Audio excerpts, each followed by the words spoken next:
krisis militer. Tragedi Trisakti adalah salah satu peristiwa paling kelam dalam sejarah Indonesia.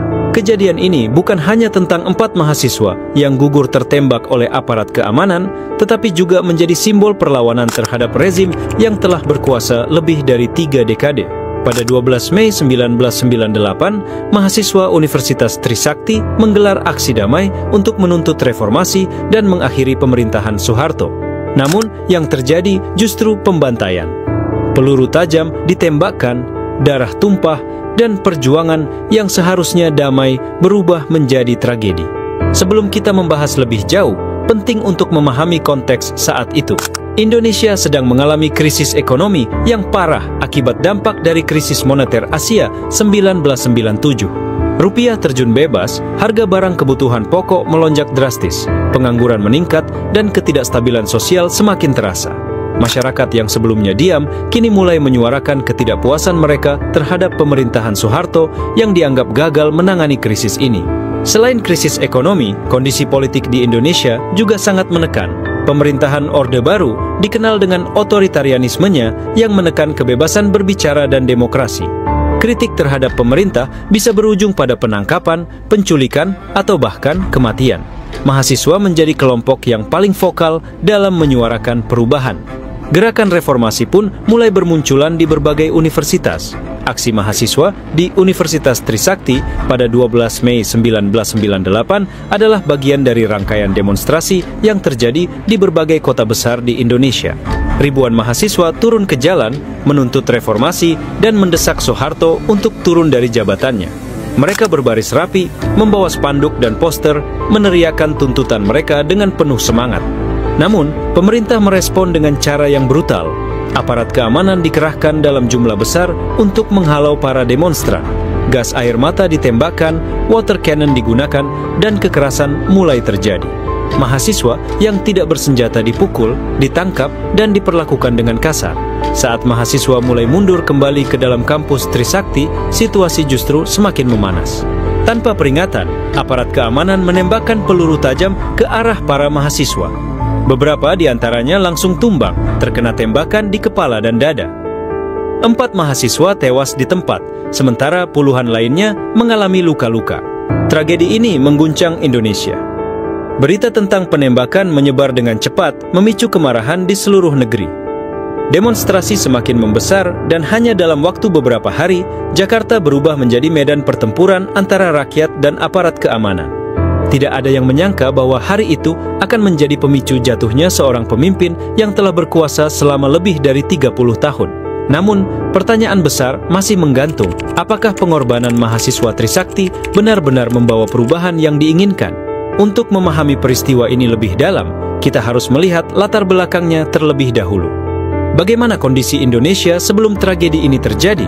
Apa yang mendorong mahasiswa turun ke jalan? Mari kita telusuri lebih lanjut.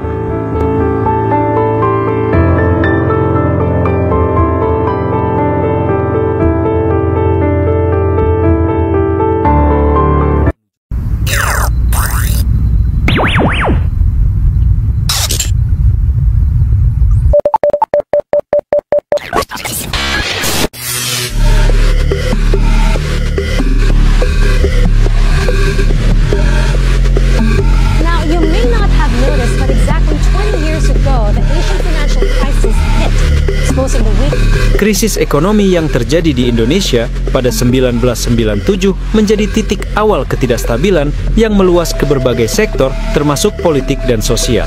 Rupiah yang sebelumnya berada di angka 2.500 per dolar Amerika anjlok hingga lebih dari 15.000 rupiah per dolar Amerika.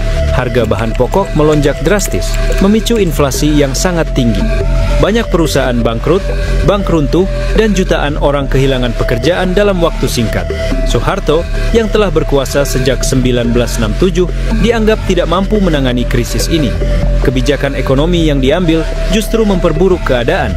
Bantuan dari IMF datang dengan syarat-syarat yang semakin menekan rakyat. Subsidi bahan pokok dikurangi, sehingga harga kebutuhan sehari-hari semakin sulit dijangkau oleh masyarakat kelas bawah. Di sisi lain, korupsi semakin menjadi-jadi. Keluarga Soeharto dan kroni-kroninya masih menikmati kekayaan mereka di tengah penderitaan rakyat. rakyat. Kolusi dan nepotisme merajalela di hampir semua sektor pemerintahan dan bisnis. Hal ini menimbulkan kemarahan yang semakin besar di kalangan masyarakat, terutama mahasiswa. Gerakan reformasi mulai mendapatkan momentum pada awal 1998. Demonstrasi mahasiswa terjadi di berbagai kota besar seperti Jakarta, Bandung, Yogyakarta, dan Surabaya. Mereka menuntut 6 hal utama: penghapusan korupsi, kolusi, dan nepotisme, supremasi hukum, demokrasi yang lebih terbuka, desentralisasi kekuasaan, kebebasan pers, serta pengunduran diri Soeharto. Universitas Trisakti menjadi salah satu pusat gerakan reformasi ini. Mahasiswa di sana secara aktif mengorganisir aksi-aksi damai untuk menekan pemerintah. Mereka berharap bahwa dengan melakukan demonstrasi yang terstruktur dan tertib, mereka bisa menarik simpati publik dan mendapatkan dukungan luas untuk perjuangan reformasi. Namun, pemerintah Soeharto tidak tinggal diam. Aparat keamanan mulai dikerahkan dalam jumlah besar untuk membubarkan aksi-aksi mahasiswa. Bentrokan mulai terjadi dan ketegangan antara mahasiswa dan aparat semakin meningkat dari hari ke hari. Hingga akhirnya pada 12 Mei 1998, tragedi yang mengerikan itu pun terjadi.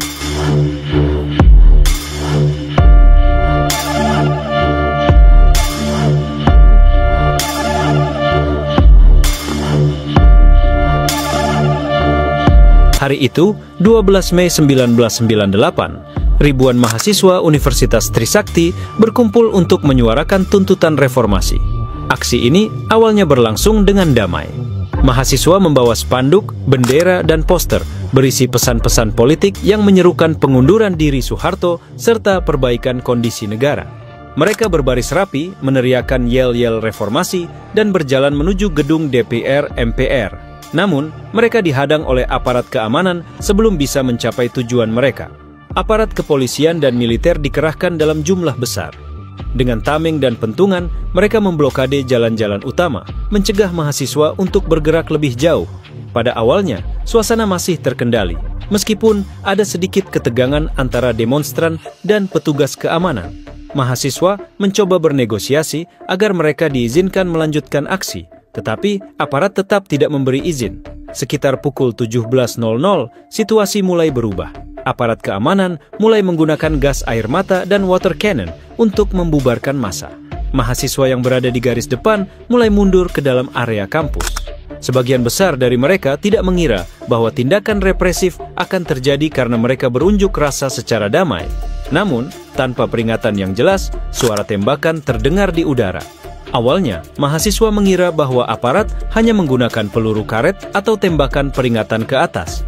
Namun, ketika beberapa mahasiswa tiba-tiba jatuh ke tanah dengan darah mengalir dari tubuh mereka, kepanikan pun terjadi. Mereka berteriak, mencari perlindungan, dan mencoba menolong teman-teman mereka yang terkena tembakan. Beberapa mahasiswa lainnya berusaha melawan dengan melempar batu dan botol ke arah aparat, tetapi perlawanan ini tidak berarti di hadapan pasukan bersenjata lengkap. Dalam hitungan menit, 4 mahasiswa gugur.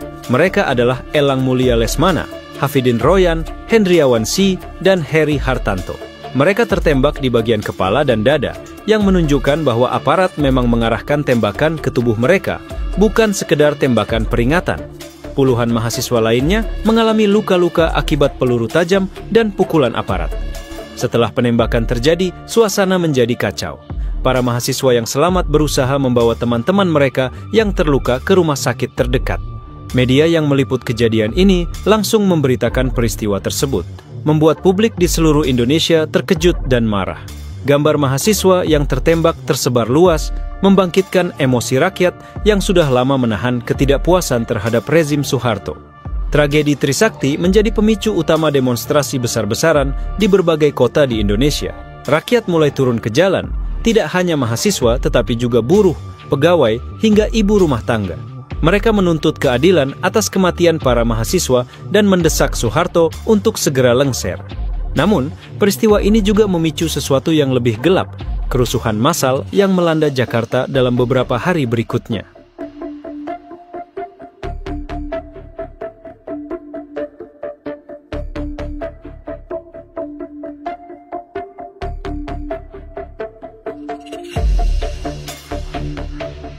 Tragedi Trisakti bukan hanya sekedar insiden berdarah, tetapi juga menjadi simbol kejatuhan rezim yang telah berkuasa lebih dari 3 dekade. Kematian 4 mahasiswa ini membangkitkan kemarahan rakyat yang telah lama dipendam. Keesokan harinya, aksi protes semakin meluas. Ribuan orang turun ke jalan di Jakarta, Yogyakarta, Surabaya, Bandung, dan kota-kota besar lainnya. Mereka tidak lagi sekedar menuntut reformasi, tetapi juga mendesak agar Soeharto segera mengundurkan diri. Namun, aksi damai ini kemudian berubah menjadi kerusuhan. Pada 13-15 Mei 1998, Jakarta menjadi kota yang mencekam. Ribuan massa turun ke jalan, membakar gedung-gedung, menjarah pusat perbelanjaan, dan menghancurkan berbagai fasilitas umum. Tidak sedikit korban jiwa yang berjatuhan, baik akibat bentrokan dengan aparat maupun karena terjebak di dalam bangunan yang terbakar. Salah satu tragedi paling mengerikan yang terjadi setelah Trisakti adalah kerusuhan anti-Tionghoa. Banyak warga keturunan Tionghoa menjadi sasaran amukan massa.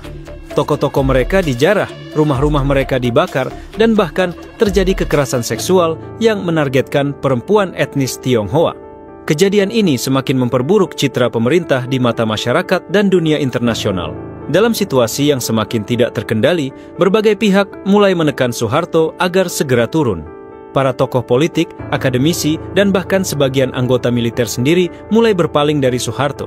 Media massa yang sebelumnya dikontrol ketat oleh pemerintah mulai berani memberitakan kondisi sebenarnya di lapangan. Pada 20 Mei 1998, ribuan mahasiswa menduduki gedung DPR MPR di Jakarta. Mereka menolak pergi sampai Soeharto mengundurkan diri. Tekanan semakin kuat dan Soeharto yang awalnya bersikeras untuk tetap berkuasa akhirnya tidak punya pilihan lain. Pada 21 Mei 1998, Soeharto secara resmi mengumumkan pengunduran dirinya di televisi nasional. Pengunduran diri Soeharto menandai berakhirnya era Orde Baru dan awal dari era reformasi. Namun, banyak pertanyaan masih tersisa. Apakah keadilan bagi para korban Trisakti pernah terwujud? Apakah reformasi benar-benar membawa perubahan yang diharapkan? Jawaban atas pertanyaan-pertanyaan ini masih menjadi perdebatan hingga hari ini.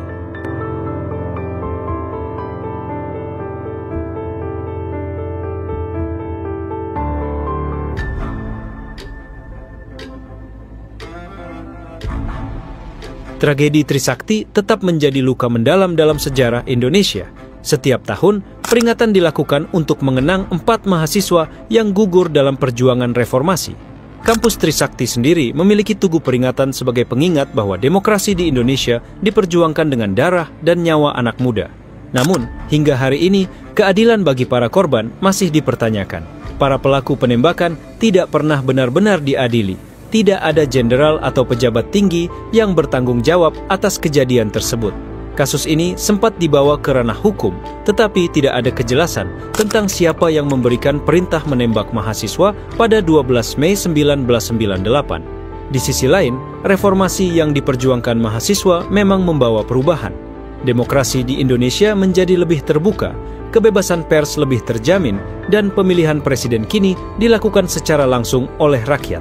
Namun, korupsi, kolusi, dan nepotisme yang dulu ditentang justru masih ada hingga saat ini, meskipun dalam bentuk yang berbeda. Generasi muda Indonesia memiliki tanggung jawab besar untuk menjaga semangat reformasi tetap hidup. Tragedi Trisakti adalah pengingat bahwa demokrasi dan kebebasan tidak datang dengan mudah. Mereka diperjuangkan dengan pengorbanan besar. Jika kita tidak menjaga semangat ini, bukan tidak mungkin sejarah kelam semacam ini bisa terulang kembali. Yang lebih penting, tragedi ini mengajarkan kita bahwa suara rakyat tidak boleh dibungkam. Pemerintah harus selalu mendengar aspirasi masyarakat, bukan menindasnya dengan kekuatan senjata. Kejadian 12 Mei 1998 harus menjadi pelajaran agar Indonesia tidak kembali ke era di mana kritik dianggap sebagai ancaman dan kebebasan berbicara dibungkam dengan kekerasan. Hari ini kita mengenang mereka yang telah gugur dalam perjuangan. Namun, lebih dari sekedar mengenang, kita juga harus terus menjaga dan melanjutkan perjuangan mereka. Reformasi belum selesai, dan tugas kita adalah memastikan bahwa Indonesia terus bergerak menuju negara yang lebih demokratis, adil, dan bebas dari ketidakadilan seperti yang terjadi pada masa lalu.